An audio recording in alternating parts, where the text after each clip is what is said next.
Assalamualaikum warahmatullahi wabarakatuh. Halo guys, pada kesempatan kali ini, Sina akan menjelaskan bab 1 mata pelajaran IPS kelas 7, yaitu berjudul keruangan dan interaksi antar ruang dalam lingkup Indonesia. Oke, kemudian apa saja sih yang akan kita pelajari? Sebelumnya akan saya jelaskan terkait kompetensi.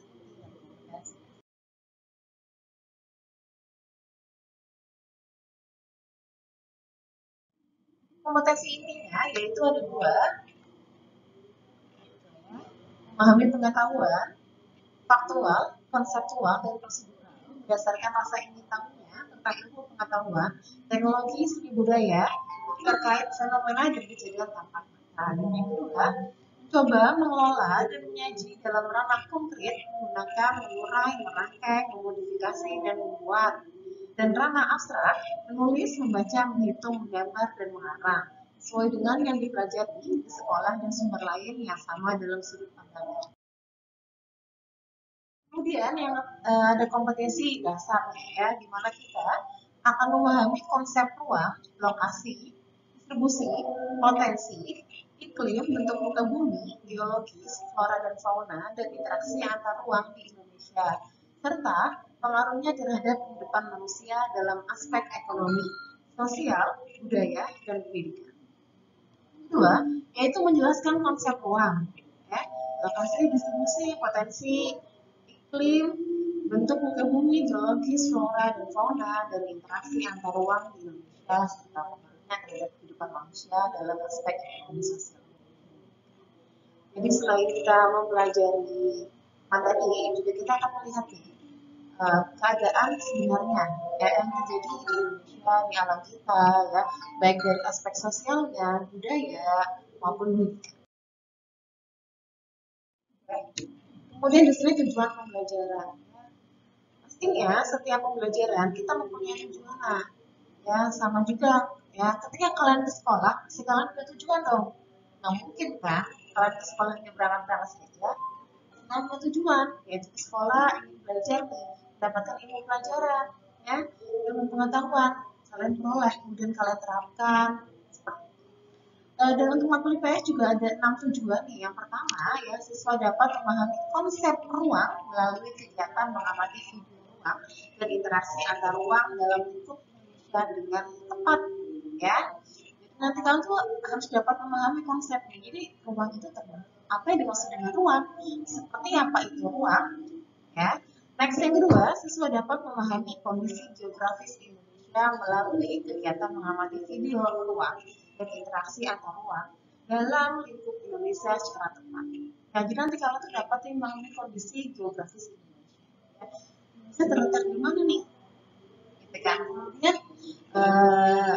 selain letaknya di mana, kemudian Indonesia itu kayak akan sendiri apa? Nah, gitu ya.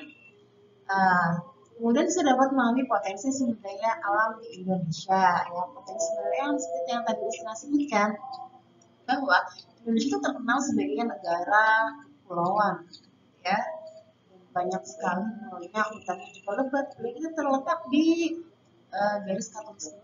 Ya. Kemudian yang keempat, semua dapat memahami keadaan penduduk Indonesia melalui kegiatan mengamati video, ruang, dan interaksi antar ruang. Ya, mengamati keadaan penduduk Indonesia. Indonesia sekarang itu bagaimana? Apa Indonesia sudah maju? Ya, masih berkembang. Ya, kemudian bagaimana kehidupan masyarakatnya, sosialnya, budayanya, seperti itu. Ya. Dan siswa dapat memahami keadaan alam Indonesia, alam Indonesia yang luas kayak alam sumber tambang, ya. Kemudian juga ada siswa dapat memahami dampak interaksi ya, antar ruang. Jadi dampak interaksi antar ruang. Ya. Kemudian di sini ada peta konsep. Apa itu peta konsep? Ya, peta konsep adalah pokok-pokok bahasan yang akan kita pelajari dalam bab 1. Ya, di sini judul bab 1 yaitu keruangan dan interaksi antar ruang dalam lingkup Indonesia. Ada berapa pokok bahasan? Yaitu ada 6. Yang pertama kita akan pelajari pengertian ruang dan interaksi antar ruang ya. Ada dua hal yang berbeda nah, ruang dan interaksi antar ruang. Yang kedua, letak dan luas Indonesia. Nah, kalau sudah tahu dong ketika SD sudah pernah dibahas letak astronomis, letak geografis Indonesia. Kemudian luasnya mungkin kalian lupa nih ya. Atau jangan-jangan kalian masih ingat semuanya. Kalau masih ingat, alhamdulillah. Kalau lupa, kita harus berdoa lagi nih. Kita bahas lagi. Kemudian ada potensi sumber daya alam dan kemaritiman Indonesia. Nah, sebagai negara kepulauan, ya, pulaunya kepulauan, kemudian mempunyai laut yang sangat banyak dan sangat luas, gitu kan? Oke. Kemudian potensi sumber daya alam. Kemudian dinamika kependudukan Indonesia dan kondisi alam Indonesia, dan terakhir perubahan akibat interaksi antar ruang ya. Kata konsep ini tadi juga sudah jelaskan di tujuannya ya, di tujuan pembelajarannya seperti itu. Kemudian di sini ada pengertian ruang ya. Nah, ya. Pengertian ruang. Ruang adalah tempat di permukaan bumi, baik secara keseluruhan maupun hanya sebagian yang digunakan makhluk hidup untuk tinggal. Ya. Jadi apa itu ruang? Ya, seperti itu. Oke, kemudian ini terkait ruang ya.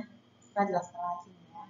Tadi kan ada dua nih gambar yang pertama, itu sudah terlihat, dan yang kedua ini pengertian ruang. Jadi ada dua definisi ruang yang saya berikan. Yang pertama tadi ada pengertian ruang menurut Undang-Undang Nomor 26 Tahun 2007 ya, bahwa ruang adalah wadah yang meliputi ruang darat, kemudian ruang laut dan ruang udara, termasuk ruang di dalam bumi sebagai satu kesatuan wilayah tempat manusia dan makhluk lain hidup melakukan kegiatan dan memelihara kelangsungan hidup.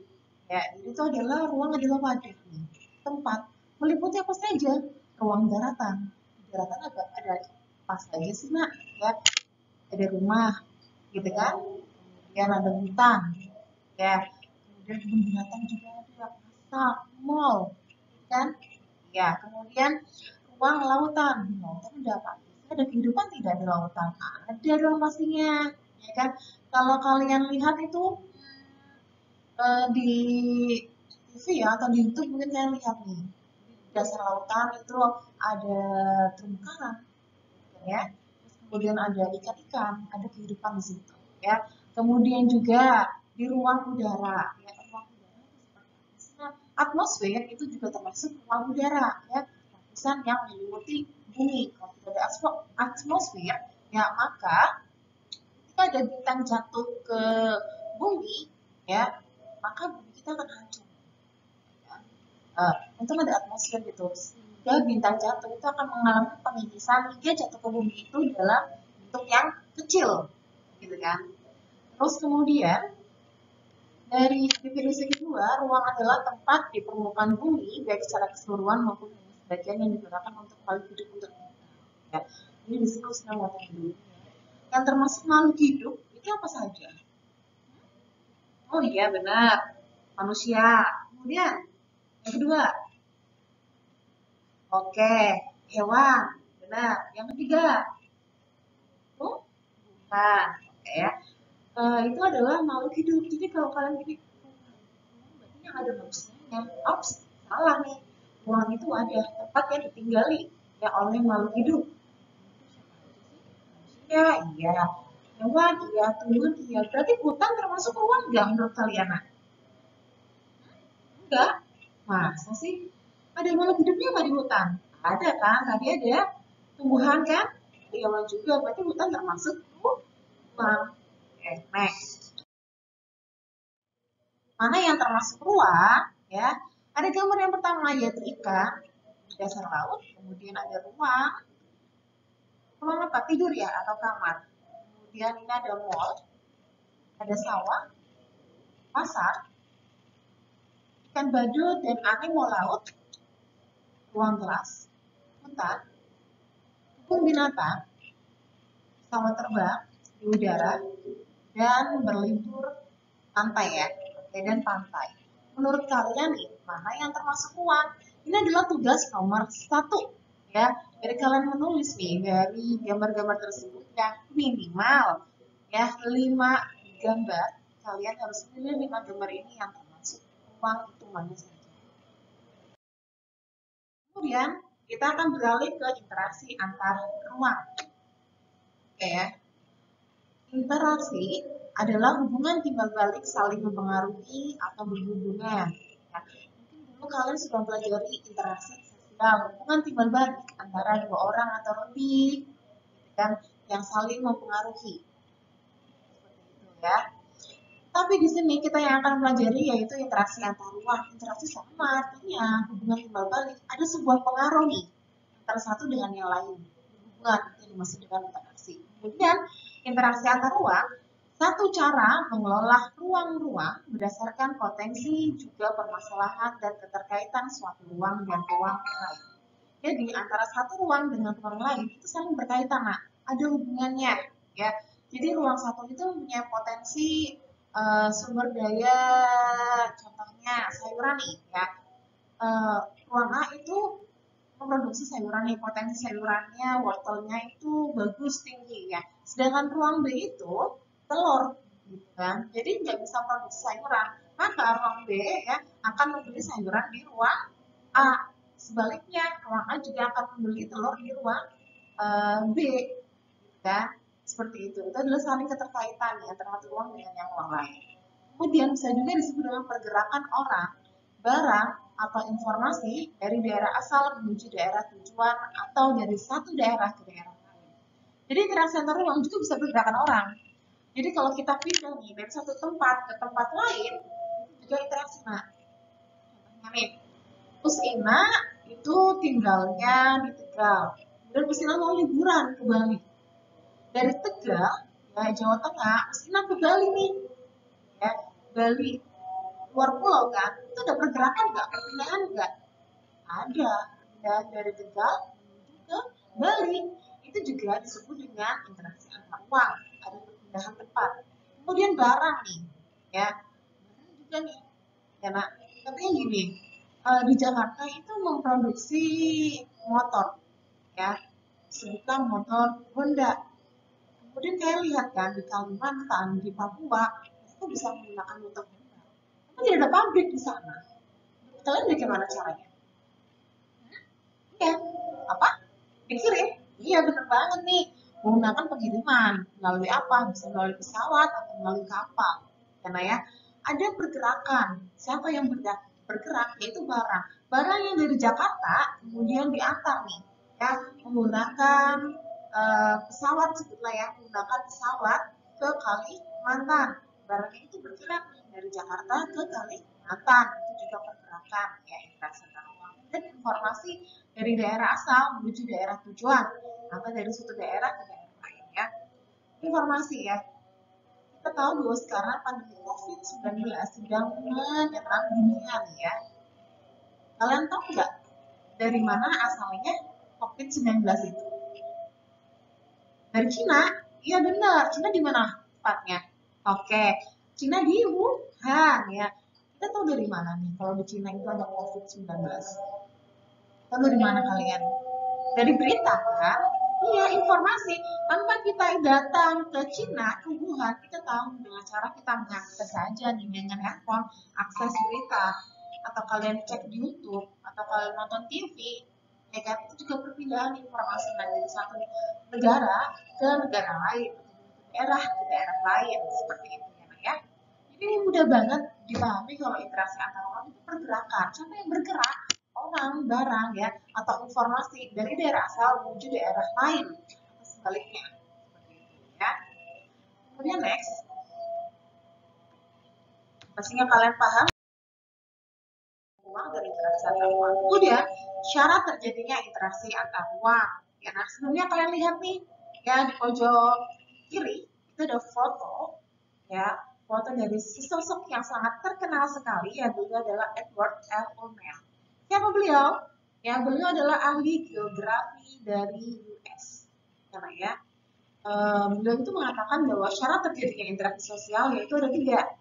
Yang pertama, yaitu kesempatan antara atau kita kenal dengan intervening opportunity. Ya, kesempatan antara adalah lokasi yang menawarkan alternatif lebih baik ya. Jadi dari kita langsung cek aja deh contohnya biar kalian paham. Oke nih, lokasi yang menawarkan alternatif lebih baik. Terlihat di layar kalian bahwa ada 3 daerah, wilayah A, wilayah B, dan wilayah C. Wilayah A adalah penghasil sayuran, wilayah B dan C adalah penghasil telur. Ya, nak? Wilayah A ya itu akan memberi telur di wilayah B. Ya.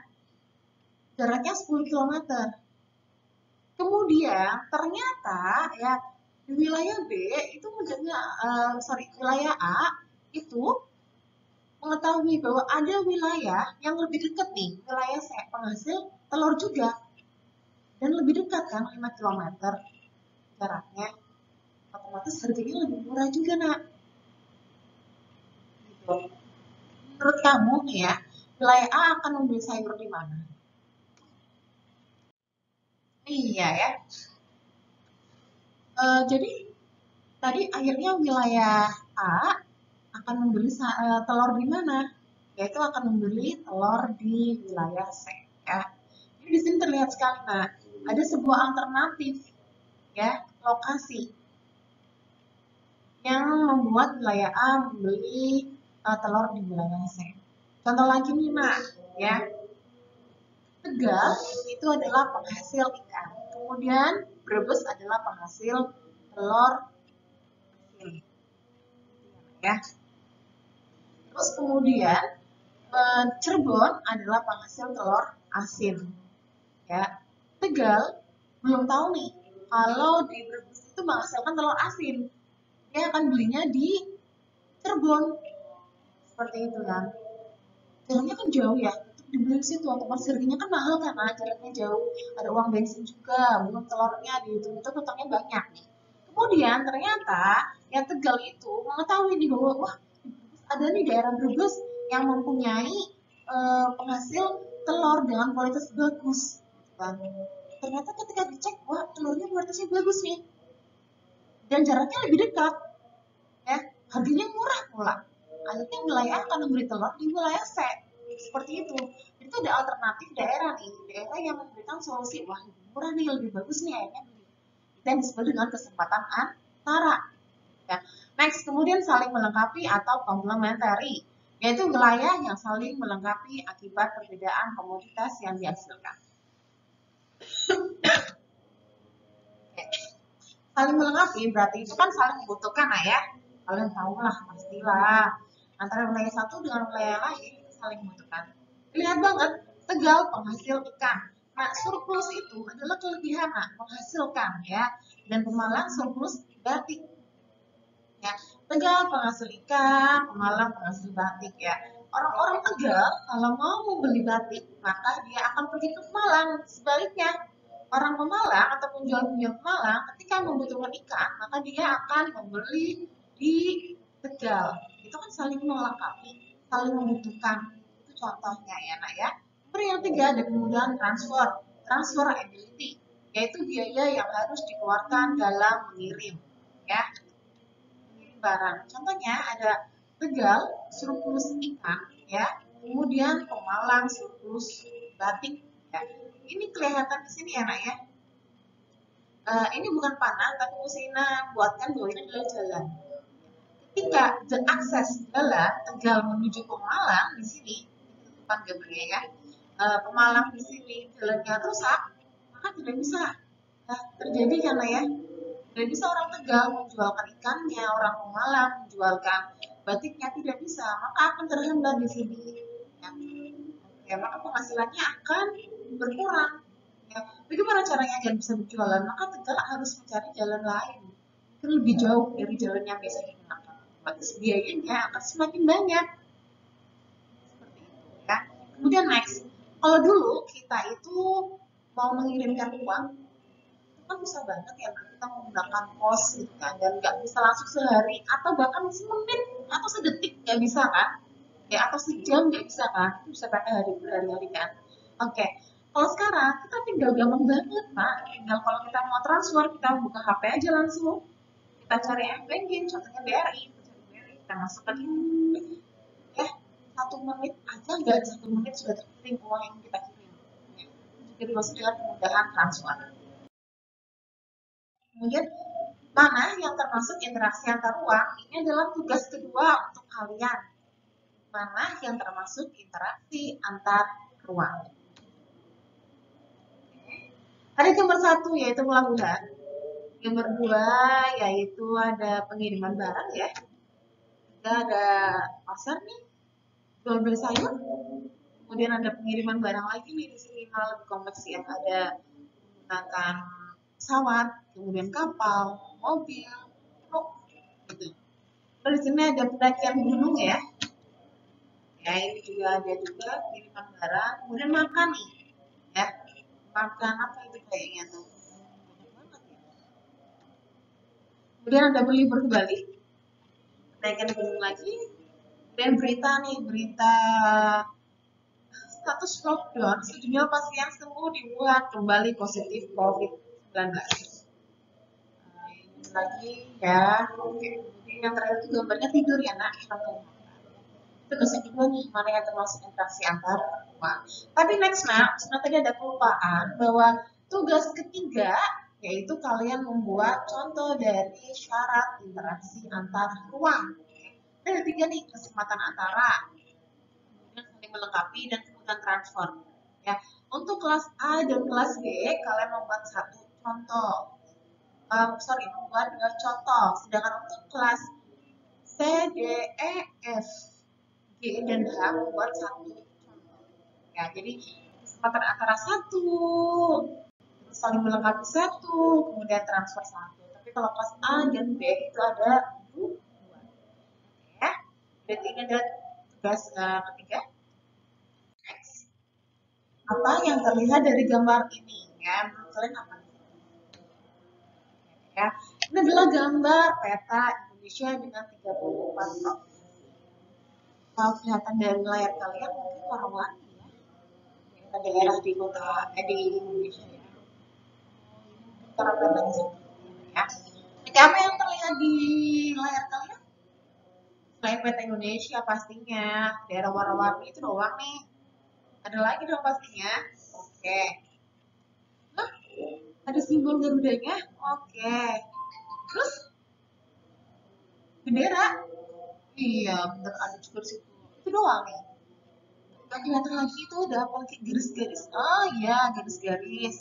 Warna kuning. Iya ya. Udah ada apa nih ya? Utara, timur, es itu mata angin. Iya, enak. Garis-garis itu kalian tahu kan nah itu apa? Nah, garis yang ada tulisannya 110 derajat BT, terus LULS. BT itu apa sih? LU itu apa sih? Kalian tahu nggak? Oke, coba akan kita bahas nanti ya. Next, ya. Kemudian di sini, wah ada gambar yang berkata dari gambar tadi Peta Indonesia, kita akan pelajari tentang letak astronomis. Sebelumnya, perlu kalian ketahui bahwa letak astronomis adalah, oke, letak astronomis adalah letak suatu wilayah berdasarkan garis lintang dan garis bujur. Ya, nah ya, ingat letak suatu wilayah berdasarkan garis lintang dan garis bujur. Garis lintang,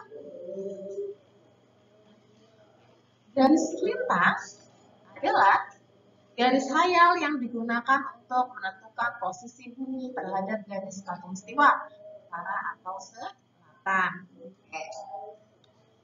Ini perlu kalian ketahui ya, nah itu dari peta ini ya, peta dari ini kan kelihatan nih globe ya, dari globe ini ya kita akan mengetahui garis lintang dan garis bujur.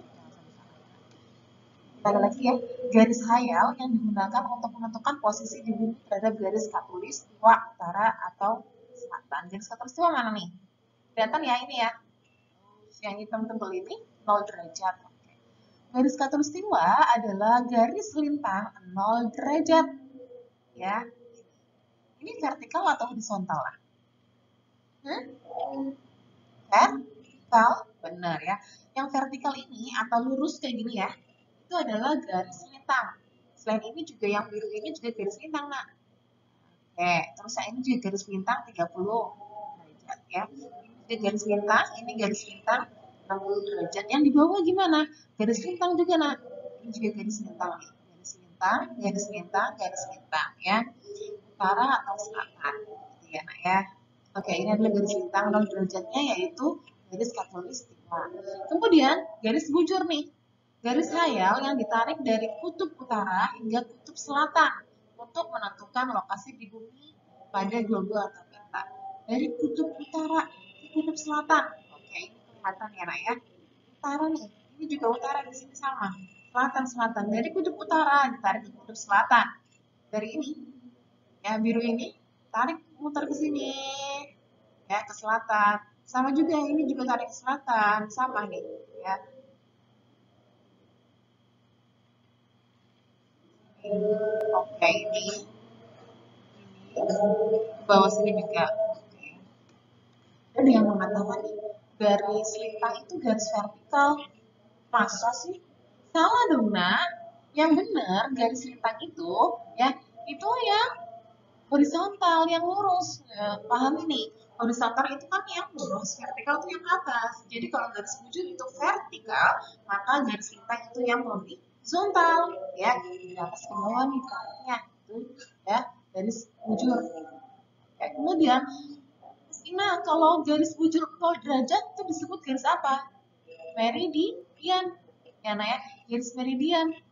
Garis bujur 0 derajat. Oke ya. Kemudian ke sini lagi.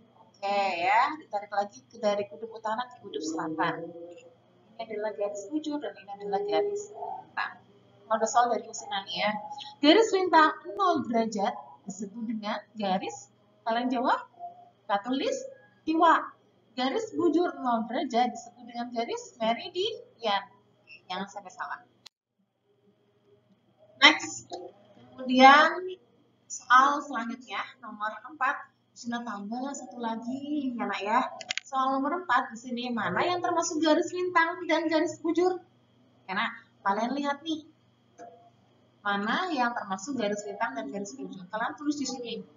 5 derajat lintang utara adalah garis bujur, tulis ya. 100 derajat BT adalah garis lintang, kalian tulis. Kalau garis lintang, bujur, ada sini juga ya, nak ya. Ada 4. Oke. Pengaruh letak astronomis Indonesia.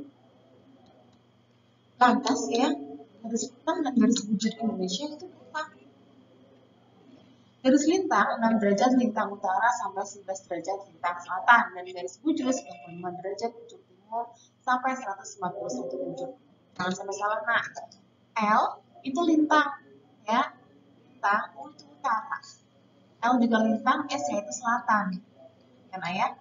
Garis bujur ya. B bujur timur, T-nya timur. Ya, ini juga sama. Bujur timur. Jadi kalau ditanya gini, berapa garis lintang Indonesia? Kalian jawabnya 95 derajat bujur timur sampai 141 derajat bujur timur. Maka di sini kalian salah, udah jelas-jelas banget B itu bujur. Kan harus cari yang L. Kan? Apa sih pengaruh letak astronomis Indonesia? Ya. Yang pertama, yaitu terlihat di sini bahwa Indonesia terbagi menjadi 3 bagian waktu. Nah ya, contohnya nih, ketika di Pulau Jawa itu jam 7 pagi kalian baru bangun tidur ya, maka di Bali mereka sudah jam 8 sudah berangkat ke sekolah ya. Kemudian ya di Papua jam berapa ketika itu ya, jam 9 ya, mereka sudah mulai pelajaran di kelas ya kan, beda 1 jam gitu ya, nak ya, dari waktu Indonesia Barat ke waktu Indonesia bagian tengah ya, kemudian waktu Indonesia bagian timur ya. Jadi kalau kalian pasti pernah ke luar pulau ya, pastinya melihat setelan jam kalian itu berubah. Next, kemudian ya, waktu siang dan malam relatif sama 12 jam. Siangnya 12 jam dan malamnya 12 jam. Ya. Kalau kalian kurang yakin, coba deh kalian cek gitu kan. Besok pagi kalian bangun nih, ya ya. Kemudian sampai malam itu berapa sih? Oke, kemudian Indonesia beriklim tropis ya. Ciri-ciri iklim tropis salah satunya yaitu curah hujannya tinggi, sehingga itu hutannya itu lebat, ya, beraneka ragam tumbuh-tumbuhan. Ya, kita pernah lihat juga nih, mungkin di berita kalian lihat di Kalimantan, Sumatera, Sulawesi, hutannya kan lebat-lebat gitu kan ya. Dan luas wilayah Indonesia. Menurut Badan Informasi Geospasial, total luas wilayah Indonesia adalah 5.180.053 km persegi ya. Perhatikan KM2 itu kilometer persegi ya, Mbak ya. Ini harusnya duanya itu kecil di atas ini nah. Ya. Ada totalnya nih. Kemudian luas daratan dan luas lautannya berapa sih? Untuk luas daratannya yaitu ada 1.922.570 km persegi. Nah, ini daratannya luas juga ya, kita ya. Kemudian untuk perairan nih. Perairannya ternyata lebih luas dari daratan loh, nah ya. Perairannya tuh terlihat banget 3.251.483 km persegi. Oh, pantesan banget Indonesia disebut dengan negara maritim karena lautnya itu sangat-sangat luas ya, dan jenis ikannya konon jenis ikan itu terbanyak di Indonesia yang jenisnya terbanyak ya. Bahkan karena saking luasnya itu ya, dan banyak potensi sumber daya lautnya itu, kapal-kapal dari luar negeri ya, dari negeri luar negeri lah ya, itu banyak sekali yang mencuri ikan-ikan kita ya. Tapi untuk dengan keberanian menteri kita ya, Ibu Susi, kapal-kapal asing yang mencuri sumber daya laut kita ditembak gitu nah ya, dihukum. Karena emang sudah ada peraturannya bahwa ini adalah batasan antar negara gitu kan, dan jangan diambil sumber dayanya. Ketika mau mengambil itu harus izin gitu kan, kalau nggak izin nah gitu ya. Oke ya. Mungkin itu materi pertemuan yang pertama ini, jadi kalian pahami ya. Nah, tadi soalnya ada 4 ya, 3 tentang bersatu muslimah tadi yang mengetahui mana yang termasuk garis bintang dan garis ujung ya, ya. Kemudian nah, kapan sih dikumpulkannya? Dikumpulkannya yaitu hari Sabtu. Terus kan besok hari Sabtu, Sabtu ini terus Sabtu depan, nah jadi besok kan Sabtu lagi ya, jadi sekitar tanggal berapa ya, kayaknya setelah kalian libur lebaran ya. Oke ya. Berarti kalian kumpulkan tanggal 1 Agustus. Tapi perlu kalian ketahui bahwa USIN akan memberikan nilai plus untuk kalian yang disiplin dan cepat.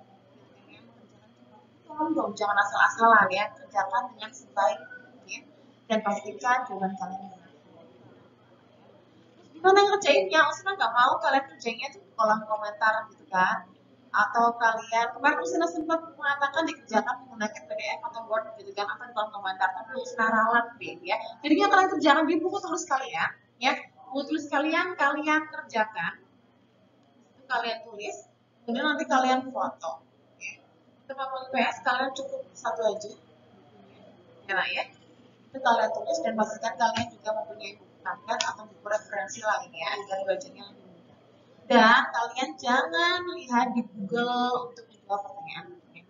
Nah, karena Usin tahu nih kalau jawaban di Google pasti jawabannya itu kata-katanya itu sangat rapi. Yang bahasa sendiri. Nah, ini yang buat kamu nih, ya. Usin juga tidak nilai yang ya. Mungkin itu dari Usina ya. Tetap kalian di rumah, tetap kalian belajar macam-macam buku ya. Jika buku-buku itu telah memberikan tugas atau masuk memberikan materi, kalian bisa terima kasih. Wabillahi taufiq wal hidayah. Wassalamualaikum warahmatullahi wabarakatuh. Bye.